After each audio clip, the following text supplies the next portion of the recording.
নমস্কার। আজকে আমি এই প্রেগন্যান্সি কিটটা নিয়ে বসেছি। এই প্রেগন্যান্সি কিটটার ডিটেলসে আমি আজকে আলোচনা করব। এই যে দেখুন এই কিটটা, এখানে আপনাকে 2 ফোঁটা ইউরিন দিতে হবে। আপনি এটা সকালের ইউরিন হলে সবথেকে ভালো হয়, যেহেতু এটার কনসেন্ট্রেশন তখন সবথেকে বেশি থাকে। এখানে 2 ফোঁটা ইউরিন দেওয়ার পরই এখানে সি একটা দাগ আছে আর টি একটা আছে। এই সি বরাবর একটি লাল দাগ যদি ওঠে এবং টি বরাবর যদি কোনো দাগ না ওঠে তাহলে আপনি নেগেটিভ।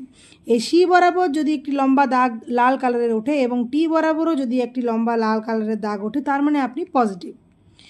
সি বরাবর যদি কোনো দাগ না ওঠে তার মানে হচ্ছে এই কিটটি ইনভ্যালিড। প্রত্যেকটা কিটেরই সি বরাবর একটি করে লাল দাগ উঠবে আপনি যখনই এখানে ইউরিনটা দেবেন।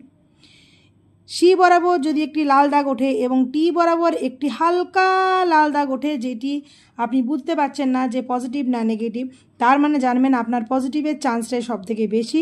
সেক্ষেত্রে এটা খুব আর্লি প্রেগনেন্সি, তার জন্য আপনাকে আরেকবার 15 দিন পর টেস্ট করা উচিত।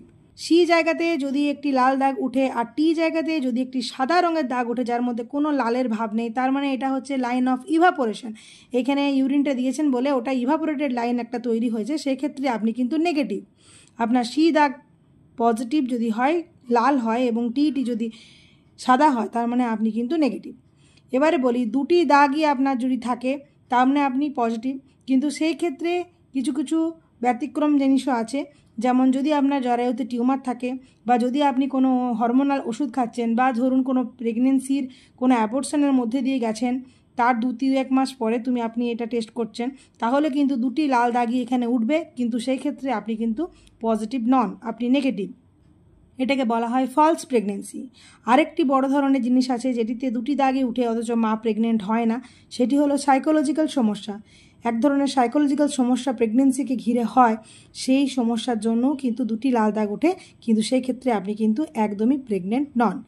আর সবথেকে বড় কথা, এইটা হয়ে যাওয়ার পরে এই টেস্ট কিটটা করে নেওয়ার পরে আপনারা অবশ্যই ইউএসজি করে কনফার্ম করে নেবেন যে আপনাদের প্রেগনেন্সিটা আছে কিনা। যদিও এই প্রেগনেন্সি কিটের সঠিক রেজাল্টে দেওয়ার চান্স হচ্ছে 97 to 99%।